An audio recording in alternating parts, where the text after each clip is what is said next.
How's it going, everyone? Today we are going to talk about my tiny house bills. A lot of these could probably be your tiny house bills as well. So we're gonna start with rent.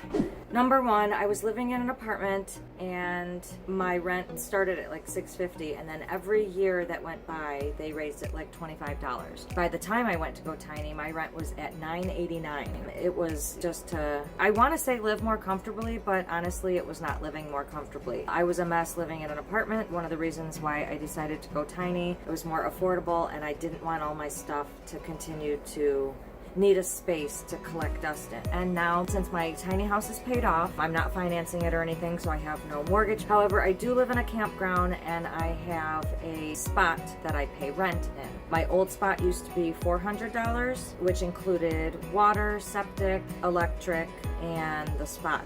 Now it does not include electric, and I have a much bigger spot. So $350 is right now, and what it used to be was $9.89. So that's a huge difference, and let's move on to the next one. Metered electric. In this tiny house, I have metered electric. In my old apartment, I had budget billing, and that was like $65. So it is a little cheaper when I was in my apartment. However, this metered electric, I believe you're paying for like taxes and fees and all that stuff, and then your service. My bill has been anywhere from $72 to $102. You'd think that it would be cheaper in a tiny house, but it's not.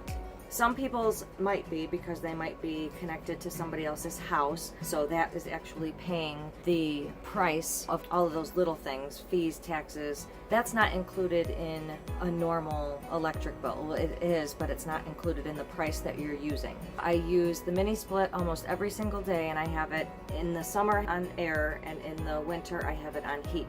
I also have 3 or 4 space heaters going throughout the entire year. I probably don't need to use it as much as I do, so I'm gonna try saving and try to, open windows more, say in the fall, to get fresh air. So we're gonna work on that. Next one would be cat food and litter for 4 cats. In my apartment, I only had the 2 cats, Rocky and Romeo. However, I'm going to give this one $24 a month just because I feel I'm being generous with the apartment. I'm still giving it $24, but in the tiny house, I'm also giving it $24, and that's probably the true cost of what I spend on the cats monthly when it comes to food and litter. This is not going to be a cost in all of your tiny houses, but it is a cost in my tiny house, and it is a difference in what I used to pay in an apartment and what I pay now. And it'll definitely be a difference for you as well.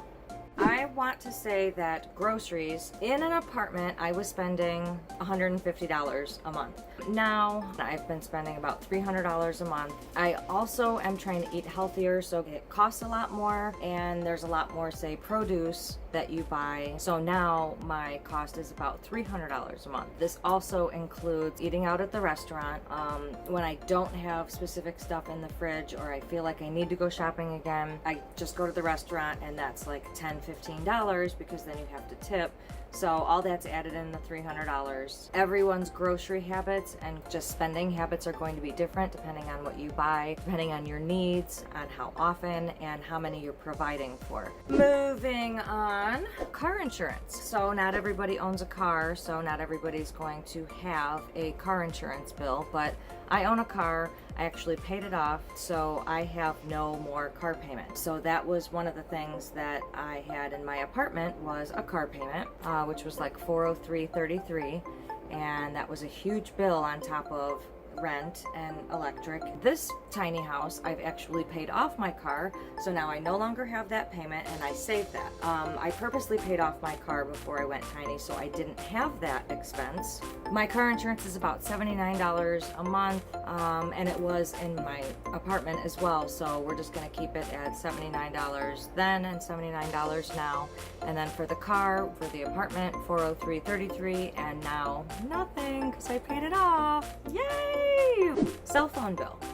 So again, not everybody has a cell phone, and you can choose to keep this away.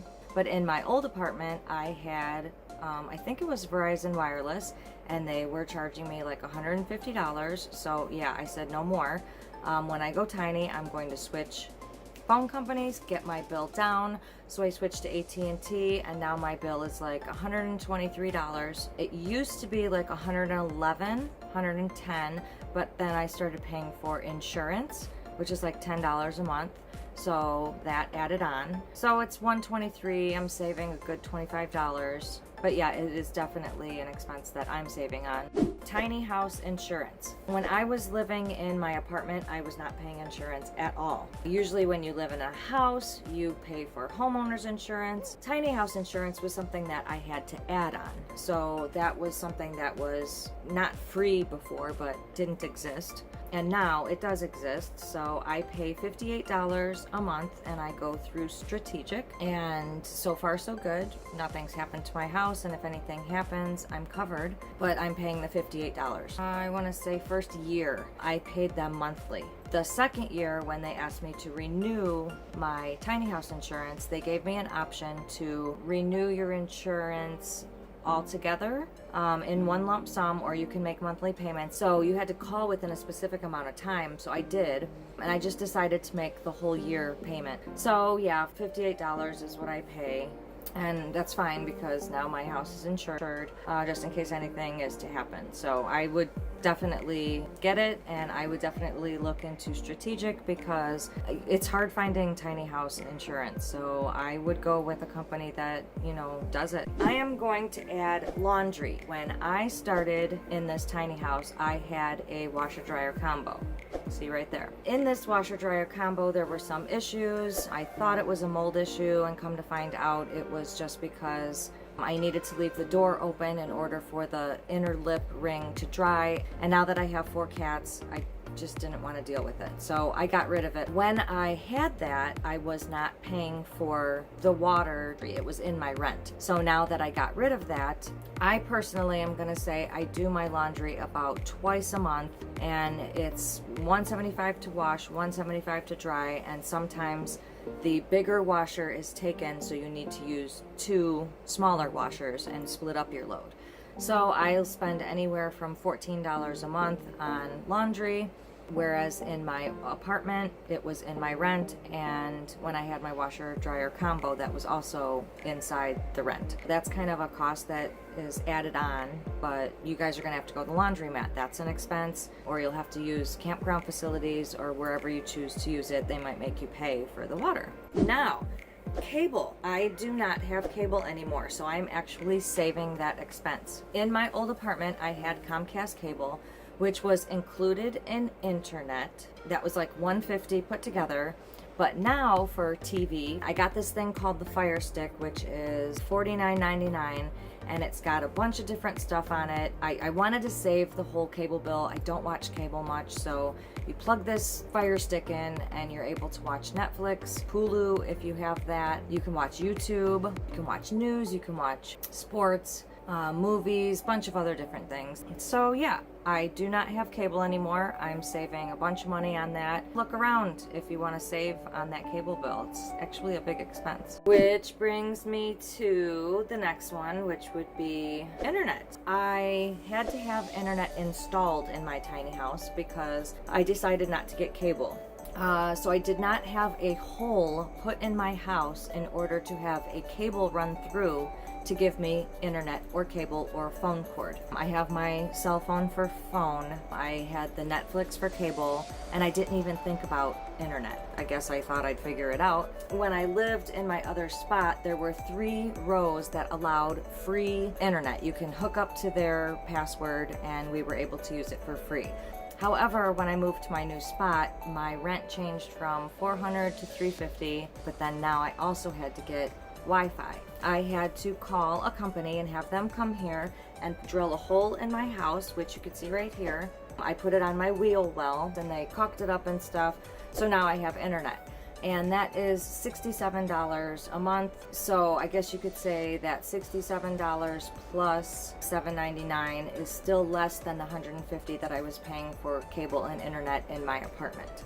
Now we're going to talk about gas. Not everybody has a car, so not everybody's going to be driving and using gas. Some people travel for work, so they're going to be using their car or truck more. Me personally, in my tiny house, I use about $25 in gas a month. And then when I was in my old apartment and had a regular job or was going more places because there was a town near there, I was spending about $40 a month. Now, around this little town, I live in Marseilles, it takes a long time to get to a store.